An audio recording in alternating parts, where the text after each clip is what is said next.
Hey guys, welcome back to my channel. So today I am filming another kind of how to move to London type of video. Just when I thought I covered everything, someone asked me a question and I'm like, oh, that would be interesting to share. Anyways, so if you haven't seen my other videos, I made one about renting in London, about how I moved here and things you should do before and after you move to London. I'll leave a playlist in the cards over here. So today I'm gonna share an item by item cost of how much it cost me to move to London. It's definitely more than I thought. But yeah, I think this could give you a good idea of what you need to watch out for in terms of cost and mistakes that I made that you can learn from and probably save yourself some money. Of course, for everyone, this is going to be different. So I'm going to first share my exact cost, and then I'll also share what I think is a recommended amount that you should save before you move to London. So first I'm going to talk about visa. In terms of the visa application process, I had to pay a £244 visa application fee, and then you have to pay £400 per year for the length of the visa for the healthcare surcharge. So that was £800 for the 2-year visa. On top of that, there could be fees that come up in terms of like if you want a faster appointment, if you want to get your passport back faster than the 3 weeks that they like estimate. So there's costs in that. I forget exactly what I had to pay for, but at the visa like appointment I went to, there's something that I had to pay $100 for it. Anyways, I forget what it was.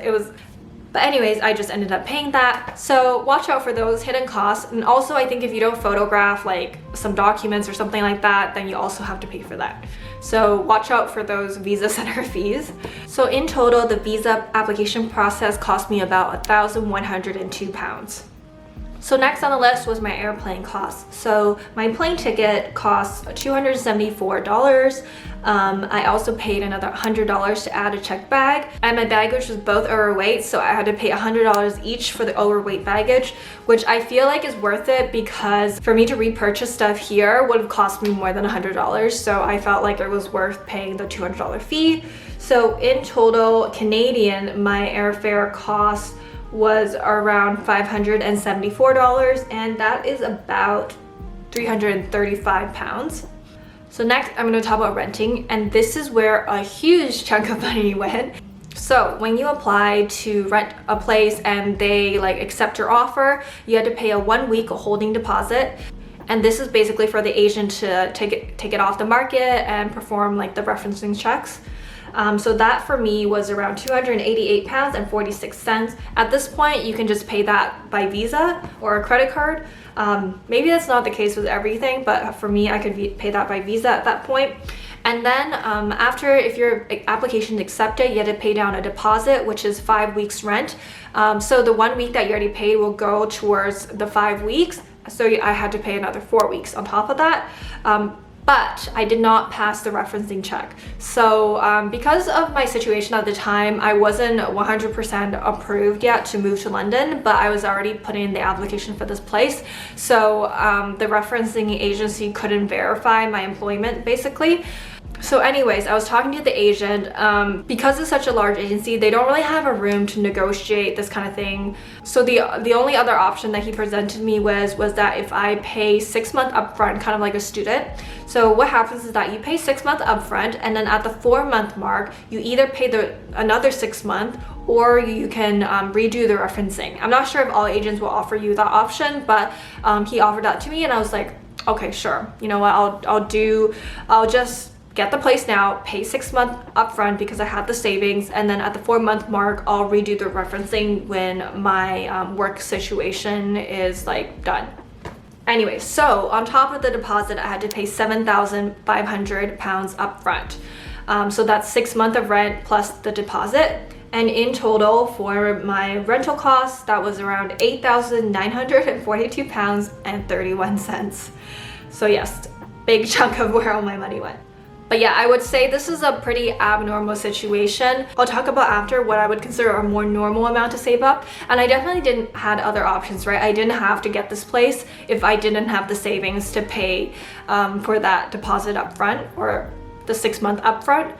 So there are definitely other options. I really like this place, and you know, like I was gonna pay the 6 month eventually, so I didn't really mind paying it up front. Next, I wanna talk about bills. So I think you should have kind of like 3 months worth of bills saved up before you come here.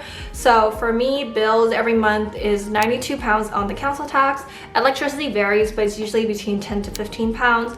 Gas, 27 pounds, water, 23 pounds. So for me, bills in total cost 157 pounds a month. Now I'm gonna talk about the miscellaneous things that come up when you move. So for me, one of the big expenses was internet. So because I had no credit, I couldn't set up a monthly plan.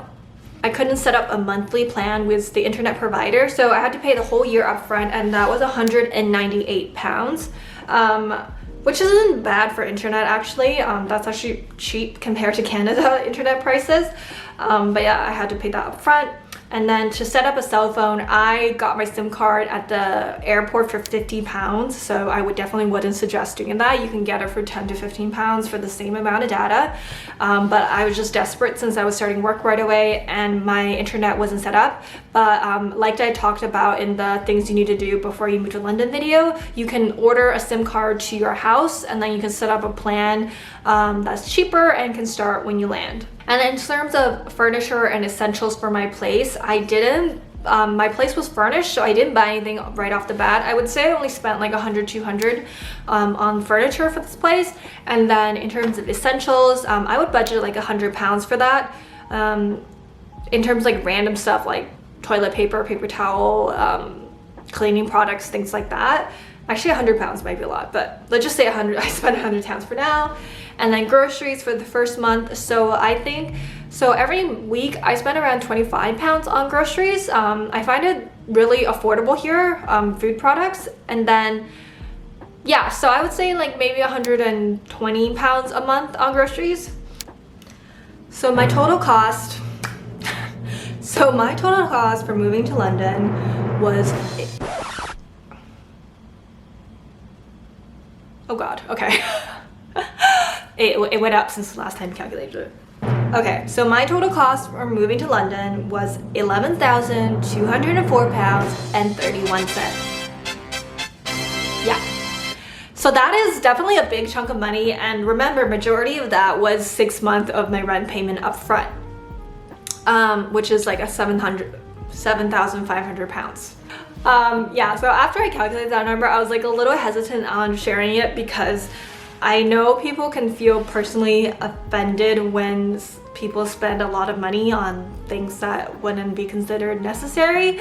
But remember, I'm paying my rent up front. My place is a relatively good deal for the location and everything. Anyways, okay. But anyways, let me share what I would think is a more normal amount to save for if you're budgeting to move to London and you're kind of like under a budget. So for visa, I'm gonna consider what I paid kind of pretty average, 1,102 pounds. You know, any other costs that might come up. Healthcare surcharge is relatively the same across most visas, I think. Airfare, I think that's also pretty normal, 335 pounds. It can differ from where you are, but I'm just gonna keep that the same for this calculation.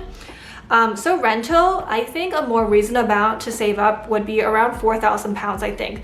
So if you're looking for a place, zone 1, zone 2, zone 3, it can range depending on if you're looking for like a shared room, that could be like 600 pounds, or if you're looking for like a small bachelor studio, it could go to like 1,000 or whatever. What I'm paying like 1,300 pounds. So I'm gonna say 1,000 pounds, somewhere in the middle there, and you kind of want to have at least 3 months rent. So because you're gonna have to pay the 5 weeks deposit up front and your first month up front, and then if you want to come here and have short-term accommodations first, I would calculate that into the cost as well. So you might come here, live in short-term accommodations where you're renting for a month while you're looking, and then when you find a place, you have to pay like the 2-ish month up front, and then also have another 1 month set aside for anything that comes up. So I would say like 4 times what your budget is for paying for rent is a reasonable enough to save for the moving process. So let's just say 4,000 pounds for now for rental. And then for bills, what I'm paying, I think, is average-ish. If you go to a place that the electricity, like the rating is lower, then your cost could be higher depending on the region you're living in. council tax would be higher or lower. So I think 150 pounds per month is pretty reasonable. So I'm paying, sorry, not 150, 157. So I would times that by 3. So I just have like 3-month bill saved, which is around 471 pounds. And then in terms of miscellaneous expenses, I think what I pay, £668, is like kind of above the normal.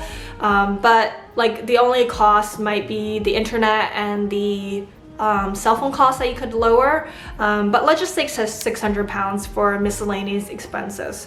So in total, I think to be the safest, like you could definitely budget down a lot of stuff, but to be the safest, I think you would want to have saved, let me calculate that.